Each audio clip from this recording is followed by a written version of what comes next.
everybody, Loads for Life here, bringing you guys a brand new deck profile. This time around we got my Warbeasts deck for Chaotic. I freaking love Warbeasts. Mipedians were my favorite tribe up until Marillions came out, and then Marillions just kind of stole the spot. But Mipedians are still my second favorite. I absolutely love the tribe. I absolutely love Warbeasts. Got my favorite dude up here, Blaziken, and oh god, I freaking love this deck. Let's get on the deck profile. I really want to talk about this. So, first up we got, for the front row, Blaziken. My particular one has max energy, which is awesome, and I think he has max speed. I don't think he has max courage, but still, this card is your main battler. He has a whopping 75, this isn't Yu-Gi-Oh! This is 75 energy, Air 5, Earth 5, Recklessness 25, and then just beast stats. Heck, aside from eyeing the Ogrelarch's flipped over form, this guy has the highest courage and speed in the game. So yeah, really powerful card.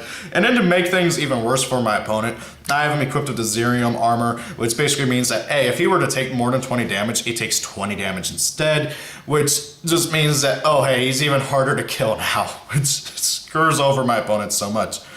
Then we got his little brother, Killeron, Warbeast of the Dust Storms. Killeron is basically Blaziken, Air 5, Earth 5, Recklessness 25, Air and Earth, obviously. He has pretty meh stats overall, 55 health, and pretty meh stats everywhere else. But the really cool thing about this guy, other than him, well, having basically him being a mini Blaziken, is the simple fact that while he is out on the field, well, while he's alive, I should say, is all cards, well, battle gear and monsters are removed from the game instead of going to the discard pile. So that heavily screws over decks that heavily rely on the graveyard and everything. Stuff like, I forgot what people call it, but like discard pile and Danians and stuff, the type of Danians that typically rely on the graveyard and everything. So this card is really, really good. The thing is that he's not very much of a battler, despite having Air and Earth 5. He has 55 health, so he can get killed pretty easily. So to help him mitigate that, I have the Drill Dozer customized rig on him, basically giving him an additional 20 energy, so he gets right up at 75 alongside Blaziken. So pretty good. Keeps him alive longer, which is nice. And then we got Ninrin, the little buddy of Horror, which, oh boy, he works so well on this deck too. 75 energy, 150 speed, 90 courage, ranged and swift 1. Just amazing card overall. Air, which kind of sucks, and to mitigate that, I have him with the Citadel Lodestone, so he also has Earth. Pretty good card overall. He's usually used to get into the opponent's back row, so I can go after their healers and their music casters and everything, because these guys are going to be the ones that are going to be just punching through the front lines. So yeah, this guy just kind of hops over and is like, hey, you're a Mugs, you're dead. So yeah, let's go ahead and put these over here. Speaking of the middle row, first up we got Alav. Alav is a really cool conjurer. Well, he's a conjurer, and he's a conjurer who can actually handle his own in battle. If this guy gets into a battle, he's going to be able to survive pretty well for the most part. I say for the most part because he doesn't have anything special except for having 55 health. Air and Earth, I swear, this guy's like the best conjurer for battling and everything. But the really cool thing is that all damage to Warbeasts is reduced by 5. So that goes for recklessness damage, that goes for damage from music, damage from battling and everything. So that means that for my Blaziken, the maximum amount of damage my opponent can do to him is 15. Unless I am just kind of like wrong on how that math works and everything. I like for chains and effects and everything with Chaotic, sometimes it's kind of weird. So it's either like max 20 or max 15, I believe, because any damage that would be over 20 is reduced to 20 and then minus 5, so then that's 15. So Blaziken's only going to be taking 15 damage per attack, which is pitiful. One attack would put him at 60, and then one attack from Blaziken can drop a monster from like 50 to like 20. So yeah, and then on him I have the Mipedian Balladeer's Flute to give him more music counters. Really good card.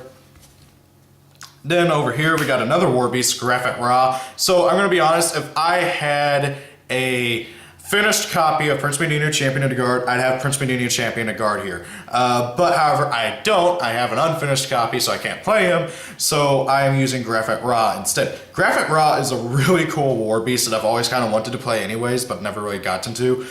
Basically, he has Defender Conjurer, so he can protect Alov and my other Conjurer.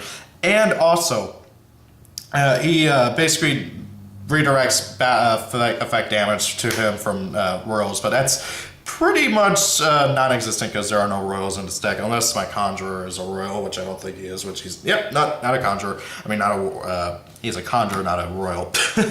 I can't speak today. He has pretty meh stats overall, but he has 110 Wisdom for some reason. I guess it's because he's supposed to be the Guardian of the Palace and stuff. But he's pretty good overall, 50 energy, air, and then thanks to the Citadel Lodestone I have on him, he gets Earth as well, so he can be a pretty decent battler. So, oh hey, if my opponent tries to attack my Alov with their Ninrin, I can redirect the attack to my Graphite Ra, which is really nice.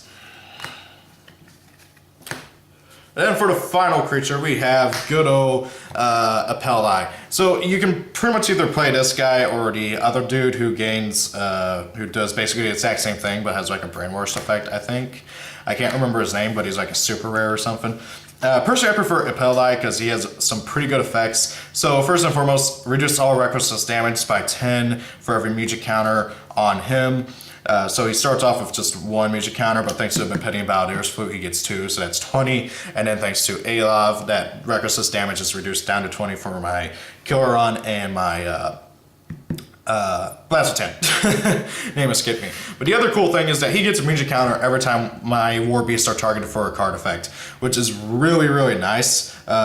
So, oh hey, you tried to burn my my Blaziken for to finish him off with like a cannon of casualty. Okay, I'm gonna get another counter after I chain to save him, which is pretty good. And overall, I like this guy a lot. I think he's one of the better conjurers. Alov is really good too, but Alov you can only play 1 of. Even then, if you could only play 2 Alov, he'd only reduce the damage by 10, so that wouldn't be enough for saving Blaziken and Killeron from killing themselves, because they're crazy.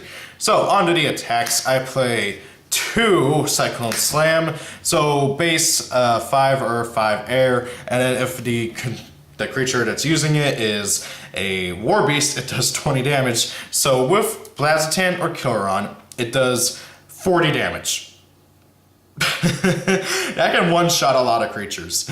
I really freaking like this card. It's amazing, it's powerful, it's scary, it's awesome. Next up, I play 2 Thundershout. You can either play this or Slow Sand. I can't find my Slow Sands anywhere, so I'm playing Thundershout. They literally, Slow Sand does the exact same thing, has the same cost and everything as Air and Earth 10. But Slow Sand also reduces your opponent's speed by 20, I think. So that card is technically better because this thing doesn't do anything except for 20 damage. Which becomes 30 with Blaziken or Killeron, which is stupid. That's one of the things I love about this deck so much, is that you can just do so much damage. It's scary, and battles rarely last long with this deck. And then got 2 Sandstrike, 5 base, 5 air, 5 earth, and then if you control a non-Mipedian creature, this card's damage becomes 0. This card is really good with Blaziken or Killeron. The damage becomes 25. That's a crap ton of damage for a 1 cost attack. And then we got Air Assault. Basically, it does 15 damage with air. And oh hey, with Blaziken or Killeron, it becomes good old 20 damage, which is pretty scary. Again, like seriously, the amount of damage this deck does, it's insane. I love it. Then we got 2 Philosopher Traps, challenge speed 15, deal 10 damage. Generally speaking, you're gonna win that every time. 2 Sediment Storm Shields, air and earth. Basically, if you have earth, you heal your creature by 5, and air, you gain 10 speed. And because it has air and earth, if you're using Blaziken or Killeron, it will do 10 damage because it increases the damage by 5 for air and earth, which is really, really cool. 2 Hurricane, 15 damage as a 0 drop, but hey, you lose air. Usually use it to finish off your opponent. 2 Streak Shock, challenge speed 50, or sorry, stat check speed 50, deal 5 damage. It's just there for filler. I don't know what else to really put there. 1 Slash Claw. This card is stupid. So 5 base damage, and then if your creature has recklessness, it does damage equal to double that recklessness plus the standard 5. So with Blastotan or Killeron, it does 55 damage. This card is insane. It can one-shot almost every commonly played creature in the game. 1 Earth Pulse. I want to play 2, but I'm not sure what to take out for a second one, because it's basically an Earth version of Air Assault. 1 Underground. Again, I want to play 2, but if I were to play 2, I'd probably take out Streak Shock. It's literally Hurricane, but Earth. And then 1 Tornado Tackle, because it's just reshuffling the attack deck is really nice. And then for locations, I got 2 Catacombs of the Conjurers. It reduces recklessness damage to Warbeasts by 5, and the initiative is Warbeast. That's the big thing, is the initiative. And then Conjurers gain recklessness 5. I guess it's because they're in their home and they're like, hey, we can do whatever we want. So, I don't know. But still, pretty good card overall, mostly for the initiative. And then 2 Repulsock, the Ocean of No Water. Initiative is fire, but for the most part, the reason why you play this is because air and earth attacks deal an additional 5 damage. So, with, for instance, Blastotan or Killeron, if you activate, what was it? Cyclone Slam, you will do 20 plus... You will do 50 damage with Cyclone Slam, if I'm doing my math right. Yeah, you'll do 50 damage with Cyclone Slam at Repulsock. And that's just 1 card. Every other card is air or earth. That is scary amounts of power and damage you can do. Granted though, if either player activates a water attack, it kind of just goes off to nowhere. So yeah, you gotta be careful about that. Next up we have 1 Brawler's Barrow. Initiative is speed. When this becomes the active location, each player shuffles their attack discard pile and attack deck. Pretty nice. I only have 1, otherwise I'd be playing 2. It's pretty nice. Also, all creatures gain outperform all disciplines 5, so you do an additional 5 damage with discipline attacks. Next up, we got Gloomire Knight. Initiative speed, initiative Mipedian. Music and abilities with, Music and abilities which relocate a creature have no effect. That really doesn't really matter too much, but however, the big thing is the initiative. Then we got the good old Hunter's Perimeter, initiative speed. It has some pretty decent effects too. Sands of the Unseen, initiative courage. Creatures with air gain invisibility, strike 10. That is scary. Okay, if I had a second one, I would be playing 2 of this. I wish I did, but I don't, which is obnoxious. And next up we got Fidav's Reflectorium. If I had another Sands of the Unseen, I'd be replacing this for this. But this card is pretty good too. When this becomes the active location, each player draws 2 attack cards and discards 2 attack cards. Honestly, actually, I would probably swap out Hunter's Perimeter for another one of this, and swap out something else for another one of this. And then we got 1 final card, good old Mipedian Mirage. Initiative is Danian, which is kind of obnoxious, but all creatures gain Swift 1, and Mirage, if a creature can go into this location, it must. So generally speaking, you will put it where your Blastotan is, and your opponent must attack your Blastotan, which is very, very mean. Yeah. There we go. And then finally for the music, I got 2 Symphony of the Guard. This card is so incredibly stupid. Target 1 creature, it gains air and earth 5, and then if you control Mipedians, if you control only Mipedians, it gains outperform speed 15 speed 5 as well. So yeah, that means with a speed attack you can do an additional 5 damage, and then with air and earth attacks you do another additional 5 damage. It just does more and more damage, which is really, really mean. And then we got the good old Fighter's Fanfare. It just basically redirects an attack, kind of. Then we got a bunch of healing music, and then melody of mirrored actions to destroy the opponent's battle gear and stuff. Because if you run into like a Maxor or Zerium armor, you're gonna be very annoyed very fast. So guys, that is the deck profile for my Mipedian Warbeast deck. I have always loved Mipedians and Warbeasts in general. Heck, these 2 are my favorites.